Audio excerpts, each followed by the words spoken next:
You know that moment when a conversation at work just goes sideways? When someone says something and suddenly your chest tightens, your jaw clenches, and something inside you shifts into a completely different mode? You weren't even angry a second ago. And now you can barely focus on what the other person is saying because something inside you has already left the room. That feeling is not random. That reaction is not a character flaw.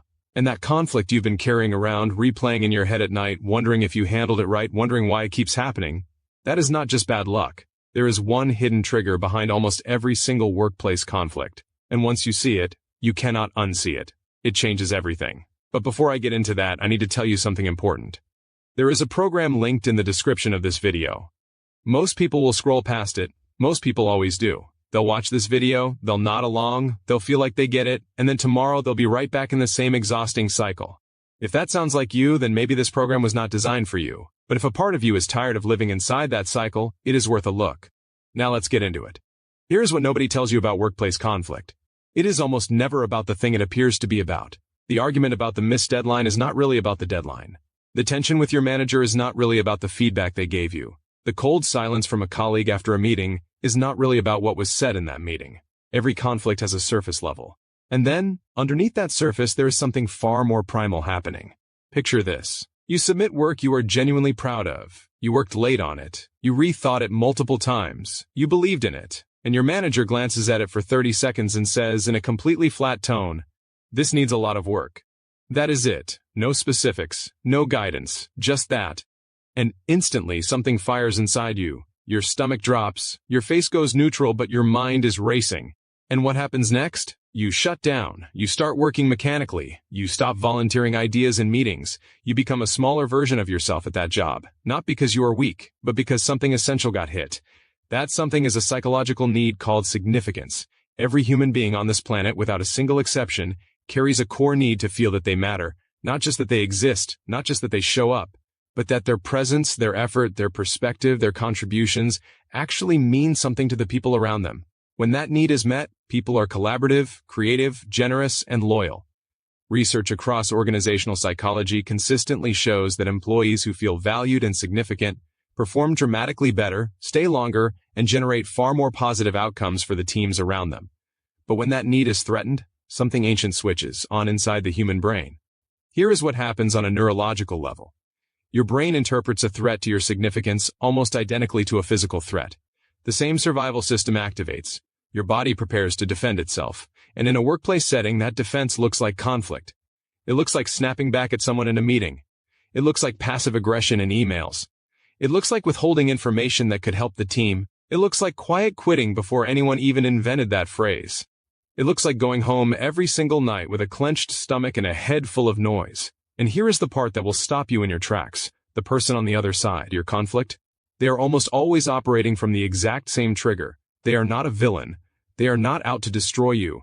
They are a human being whose sense of significance feels under threat, and they are reacting the way every human brain reacts when something essential feels like it is being taken away. This is the invisible war happening in every office, in every team, in every organization across the world, and almost no one is naming it. Think about the last real conflict you experienced at work. Not a small friction, a real one. The kind that made you dread coming in, the kind that maybe you still think about even though it was months ago. Walk back through it in your mind.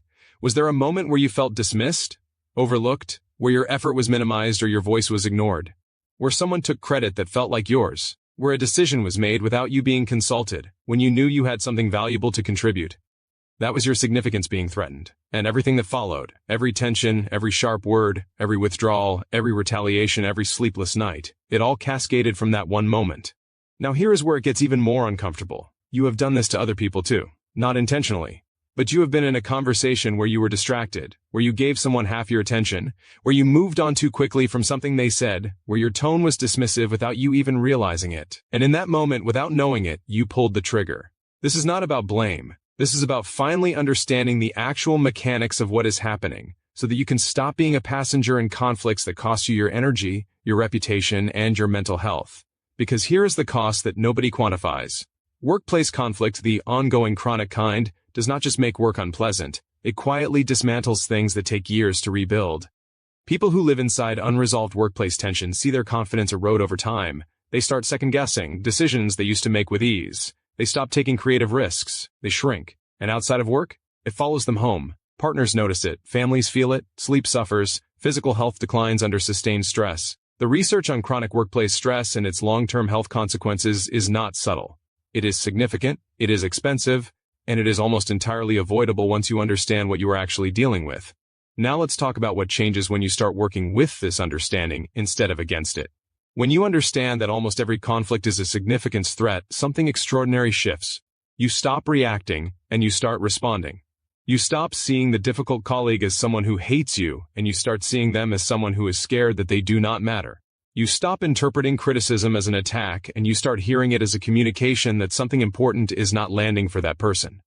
None of this means becoming a doormat. None of this means accepting poor treatment or staying silent when boundaries are crossed. In fact, the opposite is true. People who deeply understand this dynamic are far more confident, far more direct, and far more respected in their professional environments, because they are not wasting energy on reactive defense. They are moving with clarity and intention.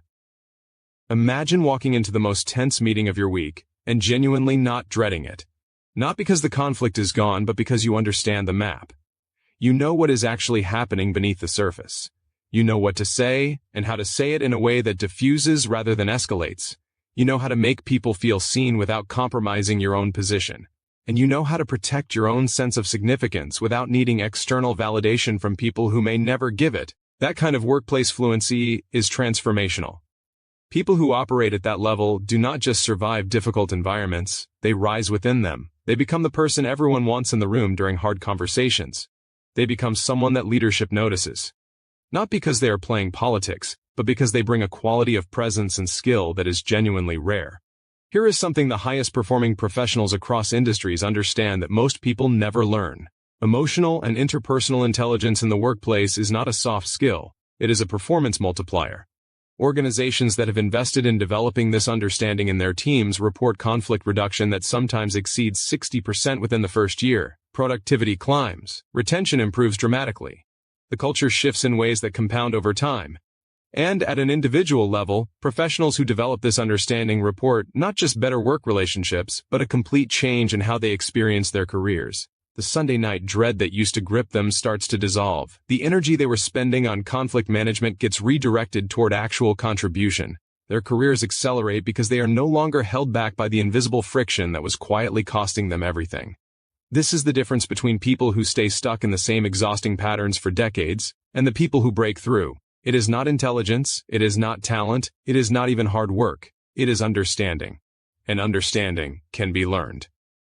Every time you walk into a difficult interaction from now on, I want you to carry one question with you. Whose significance is under threat right now? Sometimes it will be yours, sometimes it will be theirs, sometimes it will be both. But the moment you can answer that question, you have the keys. You know what needs to happen. You know what needs to be said or left unsaid. You know where the actual fire is and you can stop throwing fuel on it. This one shift, truly internalizing this, will change the quality of your professional life in ways that are difficult to overstate. If you are ready to go much deeper on this, to actually build the skills and not just the awareness, the program linked in the description of this video exists for exactly that reason.